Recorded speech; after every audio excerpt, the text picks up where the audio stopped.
श्रीरामानुजाय नमः। अनंत कोटि ब्रह्मांड नायक अखिल हे प्रत्यनीक अखिल जगदाधार अनंत प्रेमारणो भगवान श्री राघवेंद्र सरकार, श्री हनुमान जी महाराज, श्री सरजू मैया, जिनकी सन्निधि में बैठ करके हम आप भगवान की कथा कहने और सुनने का सौभाग्य प्राप्त कर रहे हैं।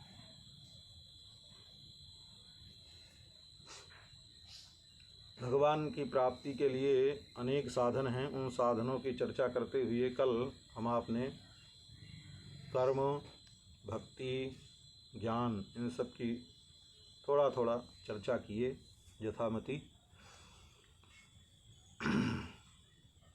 इन सब की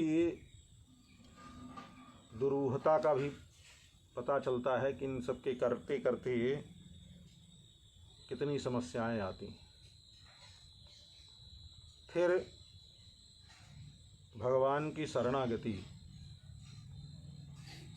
भगवान की शरणागति 6 प्रकार से होती है। 6 अंग हैं शरणागति के। जब षडंग शरणागति पूर्ण होती है तब शरणागति सिद्ध मानी जाती है। आनुकूलस्य संकल्पः प्रातिकूलस्य वर्जनम रक्षस्यतीत विश्वासो गोप्तृत्व वर्णम तथा आत्मनिक्षेप कार्पण्ये षड्विधा शरणागति। आनुकूलस्य संकल्पः का तात्पर्य है भगवान के अनुकूल ही संकल्प करना। कभी भगवान के प्रतिकूल मन में किसी प्रकार का विचार ना आने देना।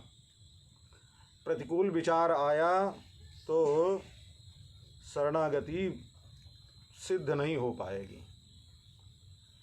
अब ये अनुकूल संकल्प क्या है? अनुकूल संकल्प का प्रथम तात्पर्य तो है, ठाकुर जी महाराज कहते हैं, श्रुति स्मृति ममैवाज्ञे यस्तानुलंघ्य वर्तमनि आज्ञा छेदी ममद्रोही मदभक्तोपि न वैष्णवः। गीता में भगवान कहते हैं, यह शास्त्र विधिमित्सृज्य वर्तते कामकारतः न स सिद्धिमवाप्नोति न सुखम न पराम गतिम। वेद शास्त्र ही भगवान की आज्ञा है। उन आज्ञा के विपरीत नहीं चलना। विपरीत नहीं चलने का तात्पर्य है वेद शास्त्र की जो आज्ञा है वो सभी आज्ञाएं सभी के लिए नहीं है।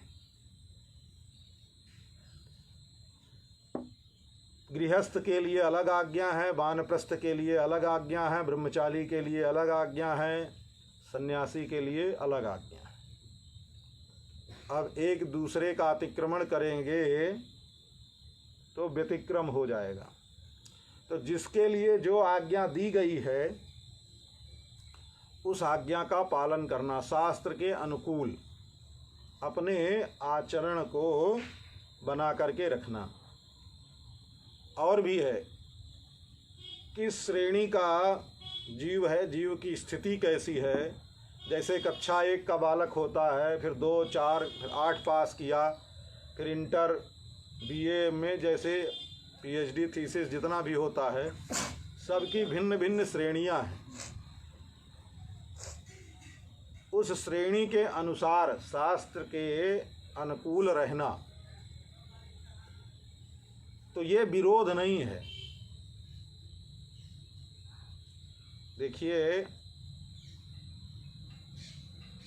भगवान 4 रूपों में अयोध्या में अवतार लिए।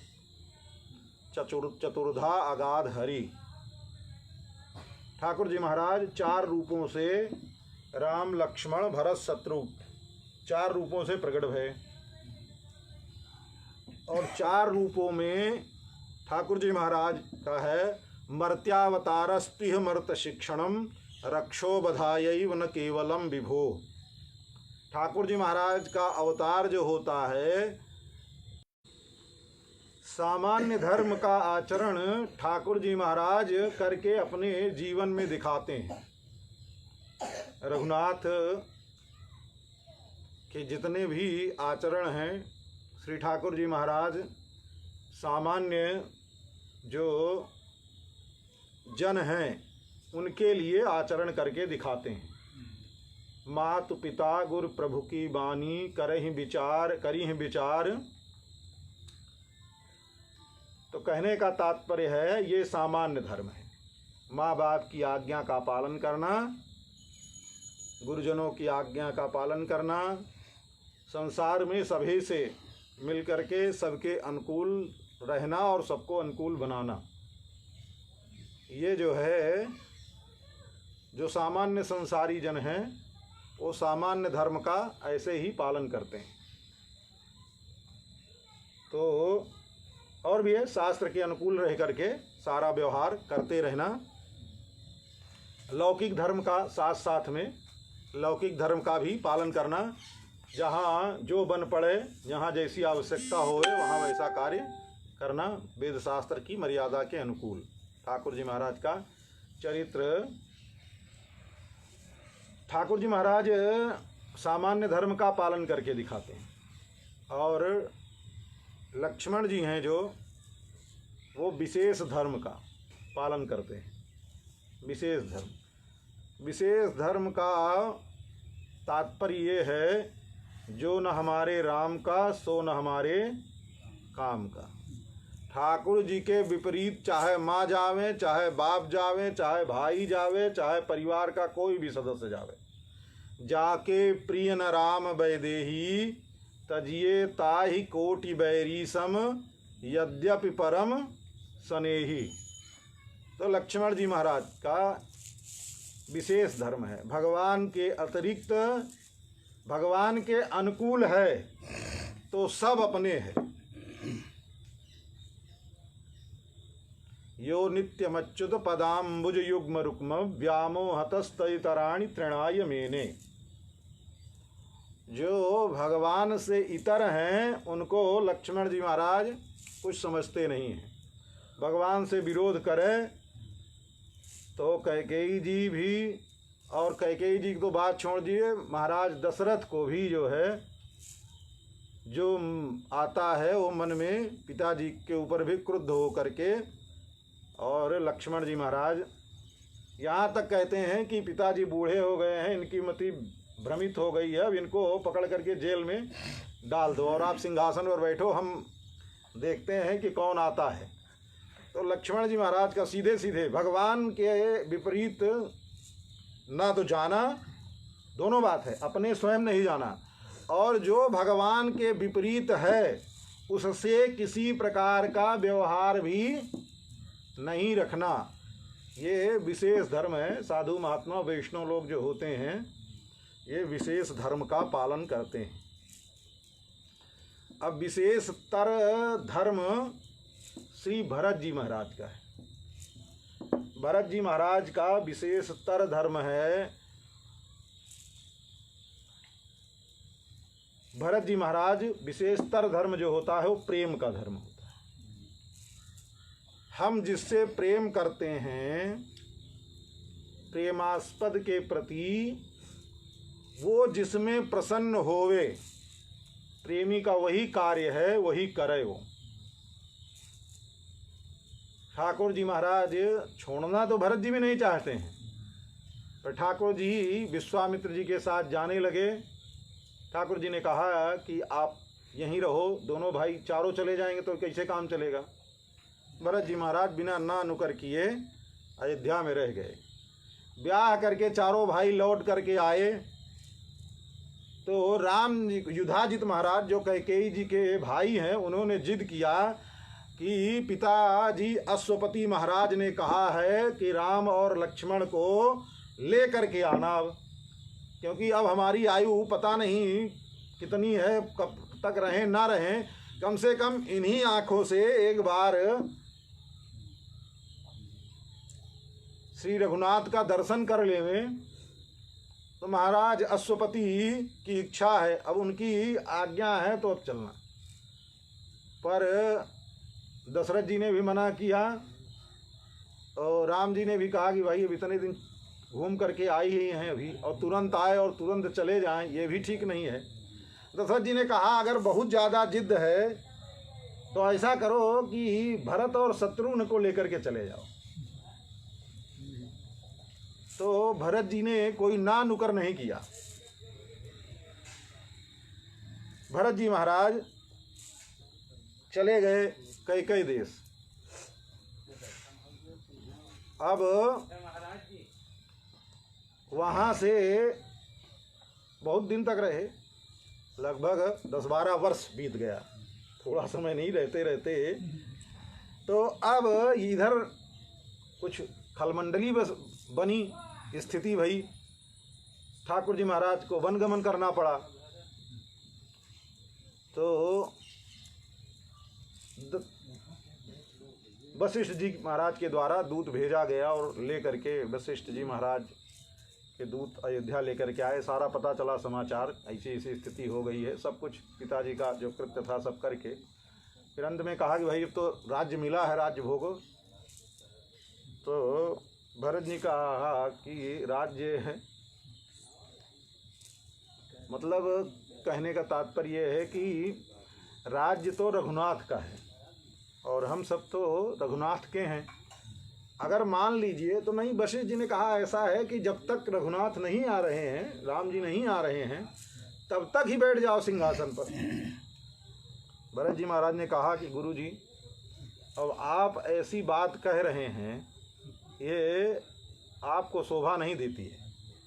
जिस सिंहासन पर एक बार भरत बैठ जाएगा और उसके वामांग में मांडवी विराजेंगी, तो आप कल्पना करिए कि राम जी लौट करके आएंगे और फिर उसी सिंहासन पर बैठेंगे जिस पर छोटे भाई की पत्नी आसन बना करके बैठ चुकी है। क्या वो धर्म के अनुकूल है कि बड़ा भाई फिर उस पर बैठेगा, उस सिंहासन पर?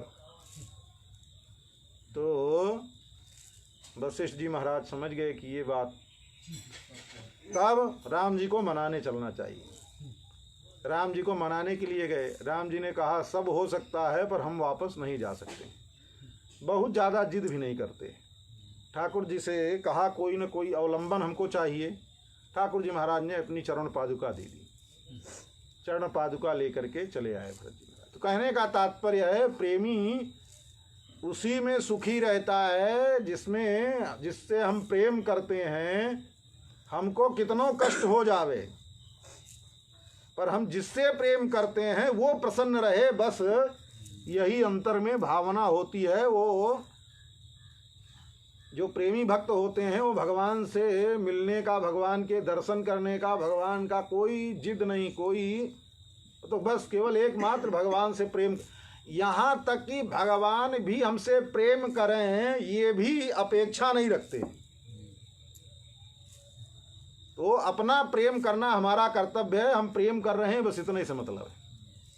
तो पर जो विशेष धर्म वाले जो भक्त, जो विशेष लक्ष्मण जी जैसे भक्त हैं, वो ठाकुर जी महाराज कहें भी कि लक्ष्मण रुक जाओ, यहाँ कोई नहीं है इस समय, पिताजी की स्थिति देख ही रहे हो, राज्यपाट की क्या स्थिति है, हम दोनों लोग चले जाएंगे तो क्या होगा?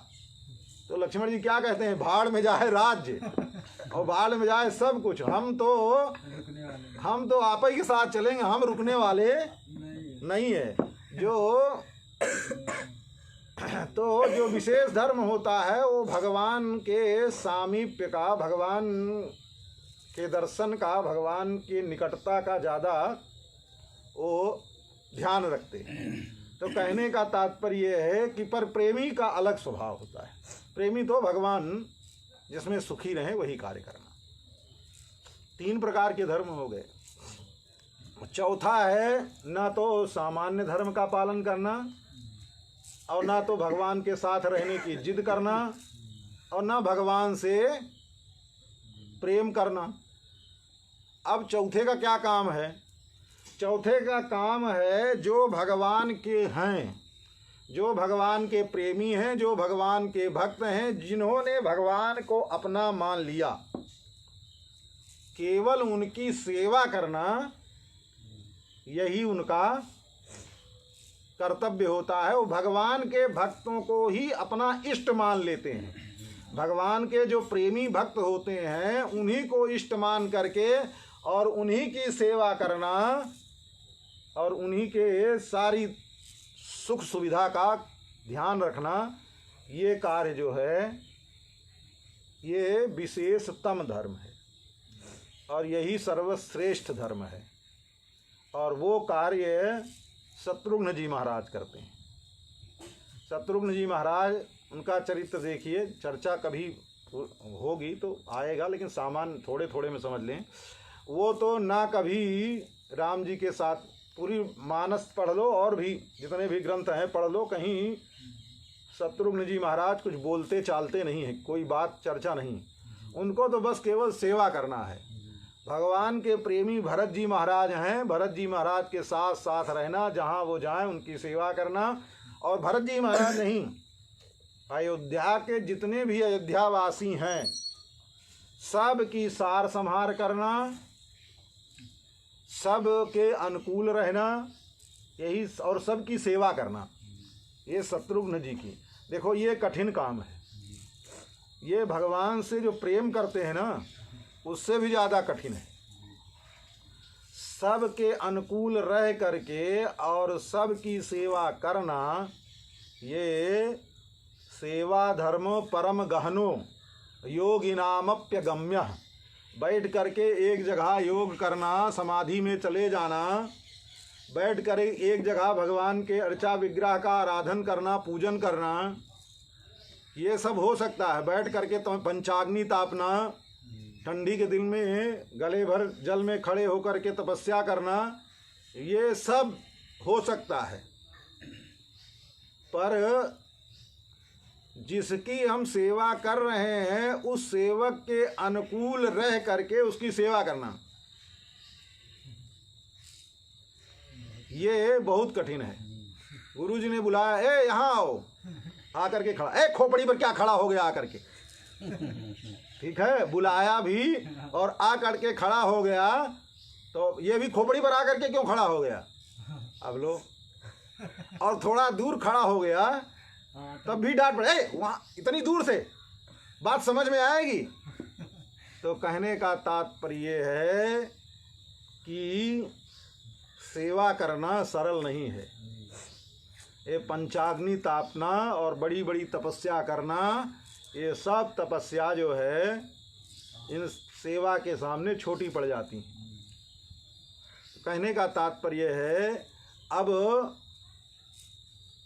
दाल में नमक ठीक है तो कहेंगे कल देखो ध्यान से रसोई नहीं बनाया, अब अच्छी बन गई है तब भी कहेंगे कल की बदमाशी, कल बदमाशी किया था ना, कल ज़्यादा नमक कर दिया था।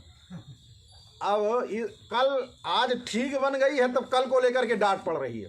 और जिस दिन नमक में दाल में नमक ज़्यादा हो गया उस दिन तो डांट पड़नी ही पड़नी है, और जिस दिन कम हो जाए उस दिन भी पड़नी है। तो चारों तरफ से सेवा करने वाले के लिए सूल ही सूल है। जैसे होता है ना चारों तरफ से भाला, जैसे जीवा होती है ना 32 दांत के अंदर, इधर भी छिटके तब और उधर भी छिटक के जाए तो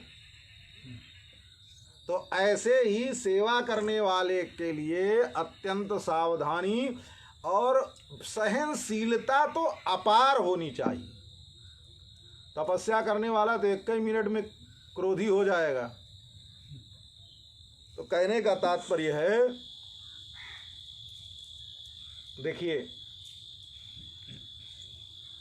कहने का तात्पर्य है हम सब संसार के जितने भी लोग हैं वो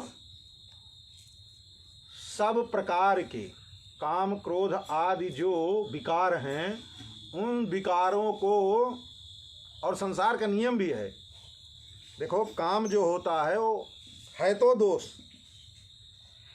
पर अनुकूल रह करके किया जाए तो बहुत बड़ा दोष नहीं है, ठीक है। लोभ थोड़ा उससे ज़्यादा है, और मोह थोड़ा और ज़्यादा है, और मात्सर्य आदि तो है ही हैं। पर महाराज क्रोध जो होता है वो खतरनाक ज़्यादा है। क्यों खतरनाक ज़्यादा है?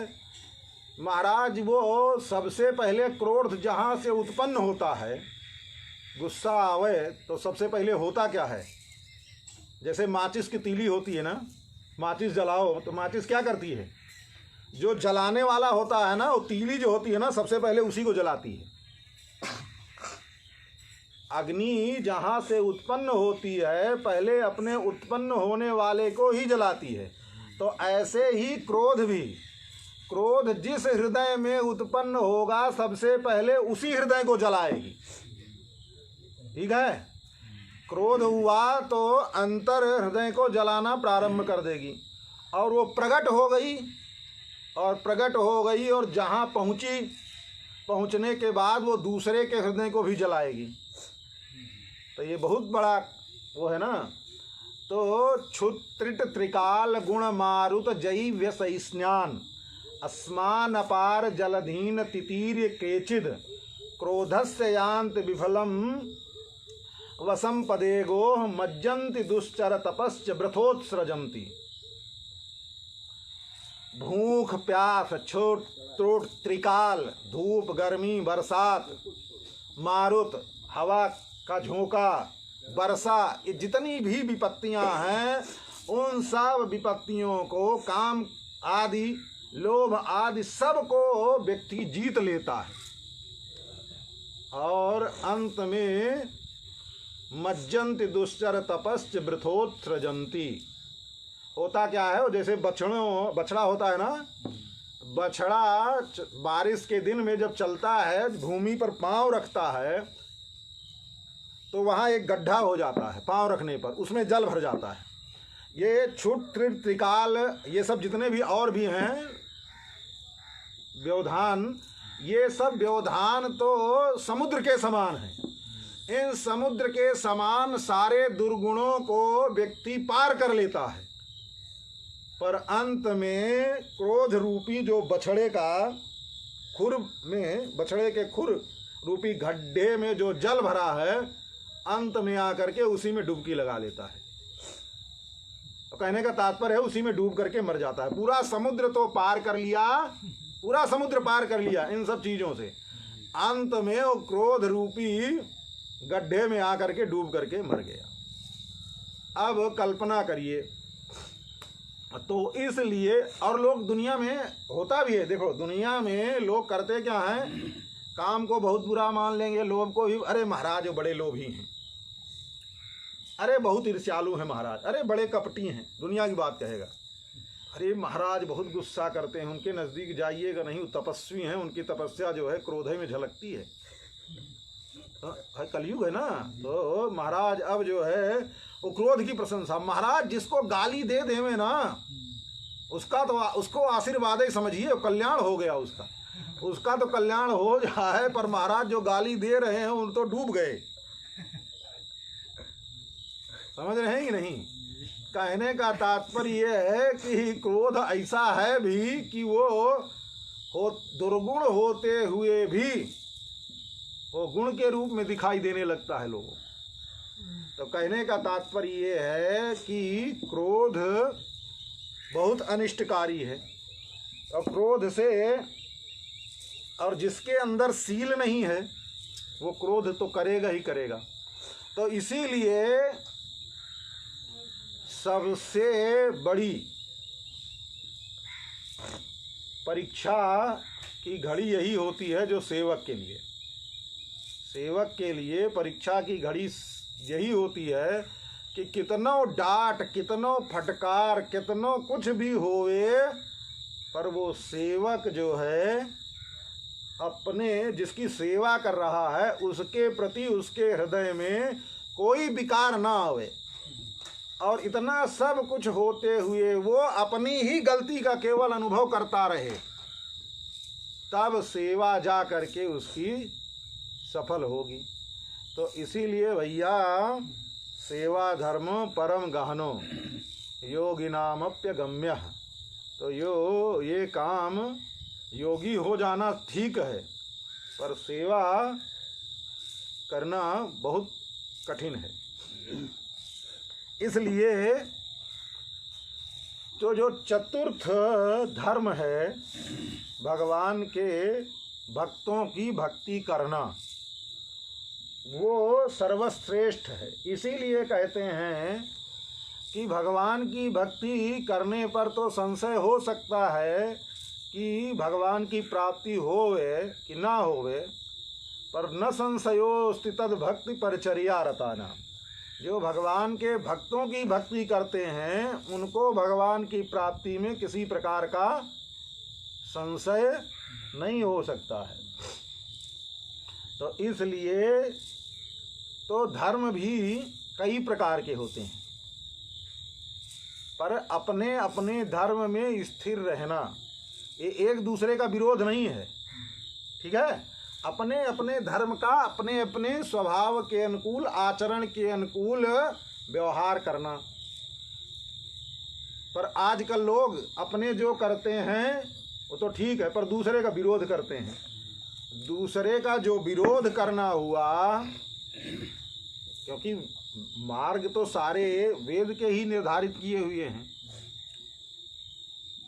तो इसलिए होता ये है कि वो मर्यादा का फिर खंडन करना प्रारंभ कर देते हैं। अब जो खंडन करना प्रारंभ कर देते हैं तो वही जो है पतन का कारण बन जाता है। अपने अपने धर्म पर स्थिर रह करके अपने अपने धर्म का पालन करें, बस यही मर्यादा है, तो यही अनुकूलता है। पर हाँ, अपने तो पालन करें पर दूसरे की निंदा न करें। कोई सन्यासी है तो अरे महाराज क्या सन्यासी, पाखंडी, दुनिया भर का। कोई भक्त है, अब साधु हो गए तो गृहस्थी की निंदा करना,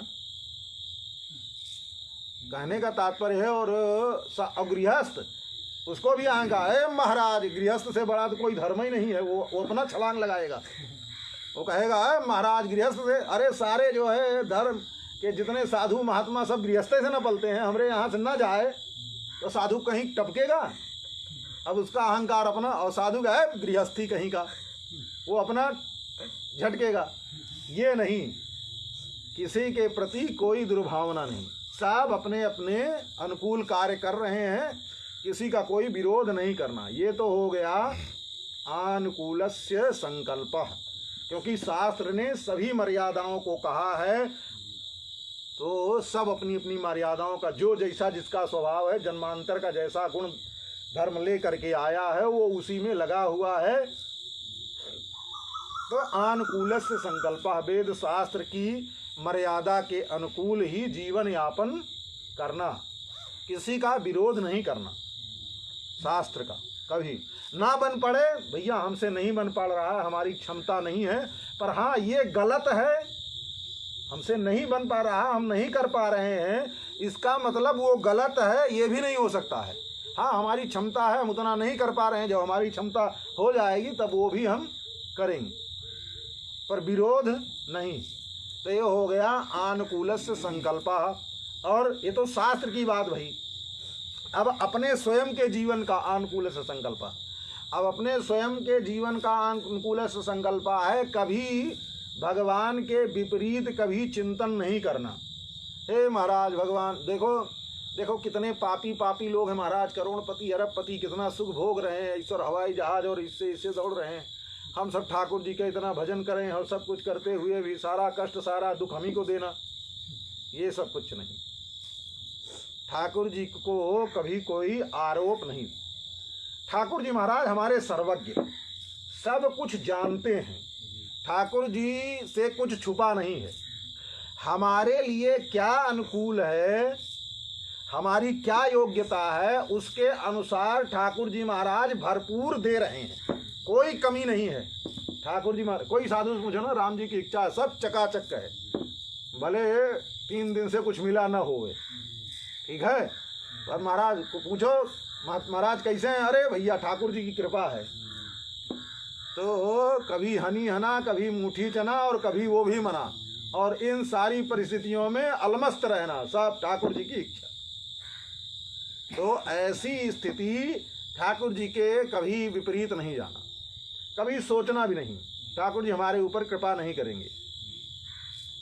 और चिंतन तो ये करना चाहिए कि संसार में सबसे ज़्यादा अगर किसी के ऊपर कृपा है तो ठाकुर जी की हमारे ऊपर ही है, क्योंकि सबसे निकृष्ट काम तो हम ही कर रहे हैं। भाई आज स्वयं का विश्लेषण करने के लिए बैठेंगे, आत्मचिंतन करने के लिए बैठेंगे, अपना खुराफात समझ में आएगा जीवन भर का किया हुआ, तो आदमी खुद ही समझ जाएगा हमने जीवन भर में क्या खुराफात किया है।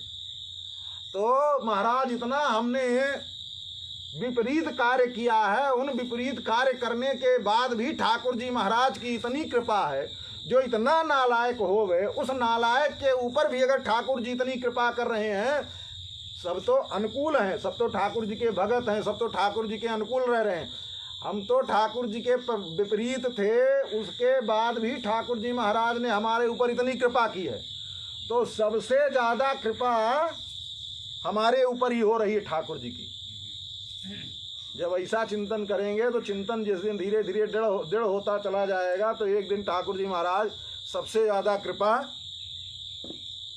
और जहाँ सोचेंगे अरे महाराज सब के ऊपर तो बड़ी कृपा है, हमारे ऊपर केवल नहीं है, तो ठाकुर जी महाराज, ठाकुर जी का स्वभाव है ना, एक सुदर्शन सिंह चक्र जी का ग्रंथ है श्याम का स्वभाव, इतना बड़ा, उसको पढ़िए तो समझ में आ जाएगा।